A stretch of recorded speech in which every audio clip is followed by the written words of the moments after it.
Semuanya, video ini merupakan lanjutan dari video bab 3 yaitu counting dan probability atau teknik menghitung dan probabilitas. Nah, jadi sekarang kita sudah masuk ke subbab 3.3 conditional probability atau probabilitas bersyarat. Subbab ini merupakan subbab terakhir dari bab 3. Oke, langsung kita saja pelajari mengenai probabilitas bersyarat.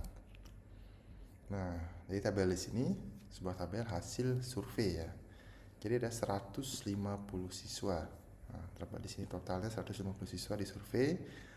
150 siswa di College of the Sequoias ditanyai mengenai preferensi mereka terhadap burger. Nah, tanggapan mereka beragam. Jadi ada yang memilih Burger King, ada yang memilih McDonald's, In and Out, dan lain-lain. Dan lain-lain atau others di sini. Jadi terdapat 4 preferensi pilihan mereka, ada yang memilih Burger King, McDonald's, In and Out, dan other. Nah, jadi di sini datanya terdapat dari 150 siswa terdapat 50 siswa memilih Burger King, 30 siswa memilih McDonald's, 45 siswa memilih In and Out, dan 25 siswa memilih jenis lainnya. Nah, di sini ada detailnya lagi. Jadi untuk siswa laki-laki atau male ada 15 siswa memilih Burger King, sementara 35 siswi menyukai Burger King. Dari 30 total siswa menyukai McDonald, 18-nya merupakan laki-laki, 12-nya merupakan perempuan. Nah, sementara Burger In and Out, totalnya 45 siswa, 35 siswanya merupakan laki-laki, 10 siswa merupakan siswi perempuan yang menyukai In and Out. Kemudian untuk pilihan lain, totalnya ada 25 siswa. Nah, jadi di sini 15 orang di sini merupakan mahasiswa, siswa laki-laki, 10 orang di sini merupakan siswa perempuan. Nah, total banyaknya siswa laki-laki yaitu 83, kemudian siswi murid perempuan sebanyak 67. Nah, kemudian pertanyaannya adalah berapa peluang terpilihnya responden perempuan? Nah, di sini responden perempuan. Jadi di bawah sini terdapat rumus menghitung responden perempuan. Jadi PF di sini merupakan peluang responden perempuan. Jadi peluang responden perempuan di sini adalah banyaknya responden perempuan dibagi banyaknya total siswa. Nah, jadi banyaknya responden perempuan di sini adalah 67 ya, sebelah sini dalam tabel. Kemudian NS jumlah siswa adalah 150. Jadi peluangnya adalah 67 dibagi 150 sama dengan 0,45 atau 45%. Jadi kalau kita pilih acak dari 150 siswa terdapat peluang sebesar 45%. Nah, itu adalah perempuan. Pertanyaan kedua, berapa peluang terpilihnya responden laki-laki dan suka Burger King? Jadi di sini ada tulisan dan ya. Jadi peluang responden laki-laki dan suka Burger King itu kita simpulkan sebagai P, M, dan B. Di mana M di sini merupakan kejadian dipilihnya responden laki-laki dan B di sini merupakan kejadian suka Burger King. Nah, jadi peluang terpilihnya responden laki-laki dan suka Burger King yaitu di sini jumlah siswa laki-laki dan menyukai Burger King dibagi jumlah total siswa. Jadi ada berapa banyak siswa laki-laki dan menyukai Burger King? Kita lihat tabel di sebelah sini. Oke. Jadi ada 15 siswa laki-laki yang menyukai Burger King, kemudian dibagi dengan total siswa atau sebanyak 150. Nah, jadi peluang terpilihnya responden laki-laki dan suka Burger King adalah 15 per 150 atau 0,1. Kalau dalam persen ini sama dengan 10%. Jadi ada 10% siswa laki-laki yang suka Burger King. Nah, pertanyaan berikutnya, kini sudah masuk ke contoh conditional probability. Jadi contoh pertanyaan conditional probability adalah seperti ini.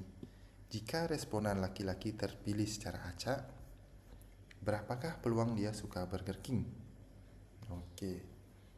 Jadi untuk menjawab pertanyaan di sini, kita menuliskan persamaannya seperti ini. PB garis lurus vertikal M. Jadi M di sini kejadian responden laki-laki dan B di sini merupakan kejadian suka Burger King. Oke, jadi untuk menjawab di sini kita bagi banyaknya banyaknya siswa laki-laki yang suka Burger King dibagi dengan NS star ya. Di sini ada star ya. Berbeda dengan contoh sebelumnya hanya NS saja. Jadi NS star di sini artinya hanyalah jumlah responden laki-laki, yaitu hanya 83. Nah, NB di sini adalah jumlah siswa laki-laki yang menyukai Burger King, 15. Nah, kenapa kita menggunakan 83? Karena pertanyaannya di sini adalah jika responden laki-laki terpilih secara acak. Berarti kejadian pertama adalah kita memilih responden laki-laki. Nah, di sini kita memilih responden laki-laki. Berapa peluang dia suka Burger King? Jadi di antara banyaknya laki-laki dalam responden ini, berapa persen sih yang menyukai Burger King? Gitu pertanyaannya. Jadi bukan seluruh siswa. Berbeda dengan pertanyaan sebelumnya, berapa peluang terpilihnya responden laki-laki dan suka Burger King? Jadi pertanyaan seperti ini adalah dari 150 siswa, berapa banyak sih responden laki-laki dan suka Burger King?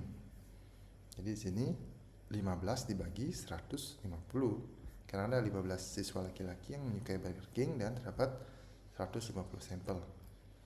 Nah, jika pertanyaan seperti ini, jika responden laki-laki terpilih secara acak, berapakah peluang dia suka Burger King? Jadi hanya siswa laki-laki saja. Dan yang berapa sih peluang siswa laki-laki menyukai Burger King? Hanya dalam siswa laki-laki, bukan total sampel. Nah, ini disebut sebagai conditional probability. Jadi jawabannya di sini adalah 15 dibagi 83, yaitu 0,18. Ini disebut sebagai conditional probability. Jadi conditional probability atau probabilitas bersyarat, simbolnya di sini P dalam kurung A garis vertikal B. Jadi mencari peluang suatu kejadian A terjadi dengan syarat kejadian B sudah terjadi. Nah, kalau di contoh soal yang ini, peluang seseorang suka Burger King di mana kejadian M atau siswa laki-laki, atau secara sederhananya di sini saya sebut sebagai peluang seorang suka Burger King jika dia responden laki-laki. Jadi seperti itu. Jelas disebut sebagai conditional probability, probabilitas bersyarat. PA garis vertikal B, yaitu mencari peluang suatu kejadian A terjadi dengan syarat kejadian B sudah terjadi. Rumusnya adalah peluang kejadian A dan B dibagi peluang B. Nah, kenapa berbeda dengan rumus sebelumnya? Ini adalah contoh intuisi bagaimana kita menjawab dengan tabel, dan di sini adalah persamaan umumnya. Oke, contoh kita akan menjawab dengan pertanyaan tadi dengan menggunakan rumus conditional probability. Jadi ini soalnya sama dengan sebelumnya ya. Jika responden laki-laki terpilih secara acak, berarti kita fokus khusus ke responden laki-laki. Berapakah peluang dia suka Burger King? Nah, di sini PB garis miring M, yang artinya jika responden laki-laki yaitu M, simbol kanan M dipilih secara acak, berapakah peluang dia suka Burger King? Nah, jadi sesuai persamaannya di atas kita tulis peluang B dan M, atau peluang seorang menyukai Burger King dan laki-laki. Nah, jadi sebelumnya kita jawab peluang seseorang menyukai Burger King dan dia adalah siswa laki-laki, yaitu 15 dibagi 150. Jadi di sini kenapa seperti itu? Karena ada 15 siswa laki-laki menyukai Burger King dari 150 siswa. Nah, selanjutnya adalah peluang siswa merupakan siswa laki-laki. Jadi peluang siswa laki-laki adalah yaitu sebanyak ada 83 siswa laki-laki dari 150 responden. Jadi makanya di bawah di sini tulisannya 83 dibagi 150. Nah, di sini karena pembaginya sama, bisa kita hilangkan, maka persamaannya menjadi 15 dibagi 83. Sama seperti contoh di sini menjawab dengan intuisi. Oke. Jadi sama saja, tapi ini kita menjawab dengan rumus kondisional probabilitas secara umum. Jawabannya sama ya, yaitu sebesar 0,18.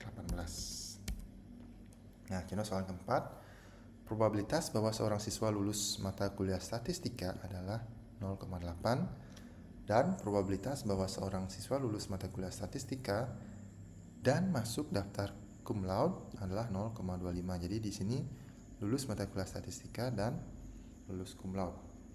Nah, jika seorang siswa lulus mata kuliah statistika, carilah probabilitas bahwa siswa tersebut masuk daftar cum laude. Jadi di sini adalah soal kondisional probabilitas atau probabilitas bersyarat. Syaratnya apa? Pertama, dia lulus mata kuliah statistika. Itu syaratnya. Dan jika dia lulus kuliah statistika, berapakah peluang dia masuk daftar cum laude? Ya, solusi untuk soal ini adalah misalkan S adalah kejadian lulus mata kuliah statistika. Maka di sini simbolnya adalah PS itu 0,8. Oke, selanjutnya misalkan D adalah kejadian masuk daftar cum laude. Jadi tidak disebutkan di soal ya berapakah peluang terjadi masuk cum laude, tapi kita memerlukan ini untuk informasi yang diberikan selanjutnya, yaitu P, D, dan S, yaitu adalah probabilitas lulus statistika dan masuk daftar cum laude. Simbolnya adalah seperti ini, P, D, dan S, yaitu 0,25. Jadi berapakah peluang seorang jika lulus statistik dan masuk daftar cum laude? Nah, rumusnya kita masukkan ke dalam persamaan kondisional probabilitas. Jadi peluang D dan S dibagi peluang S. Peluang seseorang masuk daftar cum laude dan lulus statistik dibagi dengan peluang seseorang lulus statistik. Jadi di sini 0,25 dibagi 0,8. Hasilnya adalah 0,3125 atau 80%, ini sama dengan 31%. Jadi jika seseorang lulus mata kuliah statistika, maka ada kemungkinan 31% dia akan masuk ke daftar cum laude atau mendapatkan cum laude nantinya. Oke, itu tentang probabilitas bersyarat. Selanjutnya ada yang disebut sebagai kejadian independen atau saling bebas independent event. Ini akan saya jelaskan dalam video selanjutnya.